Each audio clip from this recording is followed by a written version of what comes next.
I'm Hedda, Queen of Hollywood. Papa! Oh, that sounds so good. I didn't start as a queen. It was a much different scene. I had to head for the stage as soon as I was of age. Welcome to Grand Central Station, my living room in my Beverly Hills home where I held court and interviewed all the Hollywood stars as Queen of Hollywood. And once having gotten a look at Ethel Barrymore, the idea of becoming an actress wearing elegant costumes gave me no rest. Have the Duke of Manchester in for tea, be christened more regal than royalty, come from two royal acting families, the Drews and the Barrymores, that's all there is. There isn't any more. I want to be like Ethel, Ethel, Ethel, not Merman, but Ethel Barrymore.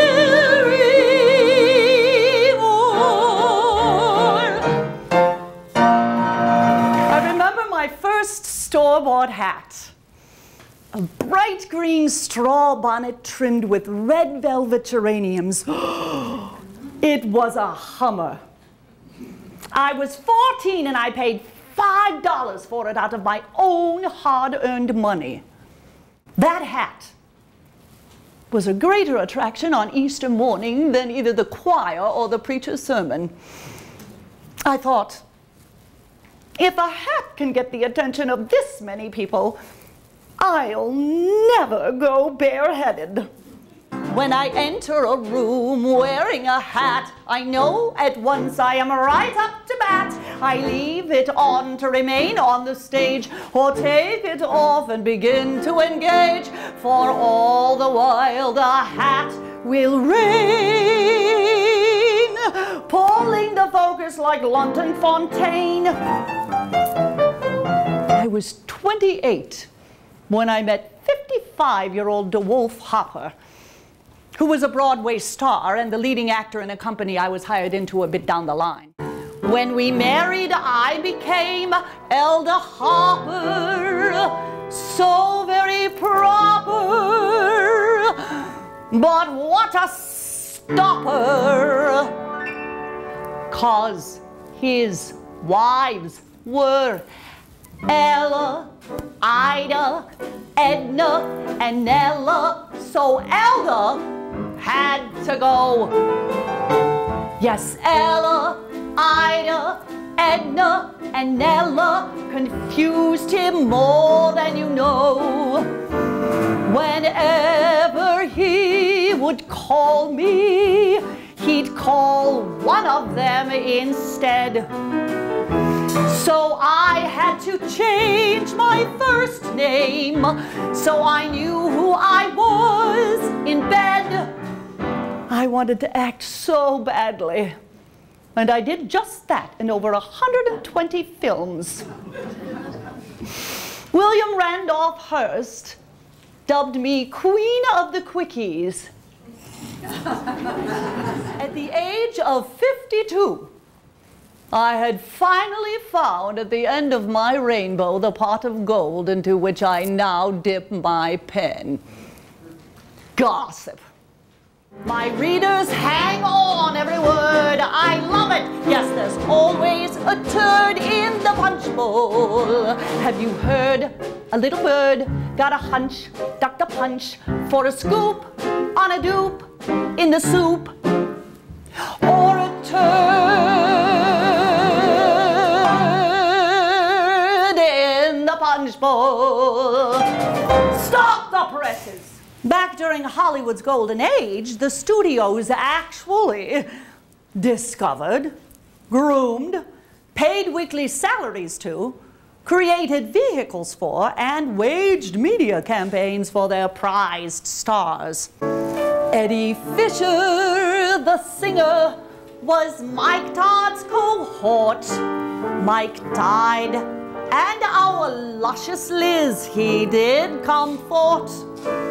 Debbie Reynolds, his spouse, saw Eddie turn loose as he and Liz did cavort at Debbie's favorite resort. Of course, I had the poop on the scoop. I had to report, could not let them thwart. Divorce court. Gossip is a contact sport.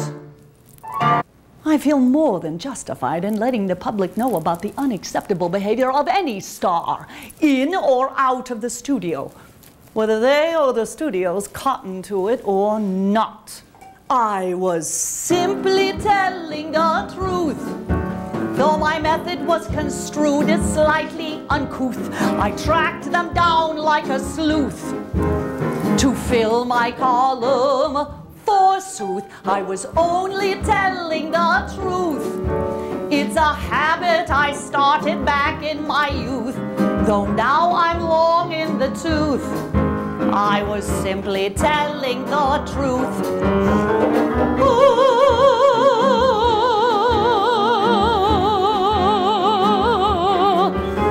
Sewing circles, as they were called, were where women met women who lived on the screen. And there you might have seen Edna May, Oliver, Marjorie Main, and Spring Byington. I'm not lying, hun, and that's off the record. Barbara Stanwyck, Mary Martin, and Judy Holliday all loved their Fannie Mae, and that's off the record. Harry, Hedda, I'm just doing my job. Harry, you're going to wear out that word. When movies were movies, imagination, inspiration, we set the stage, we're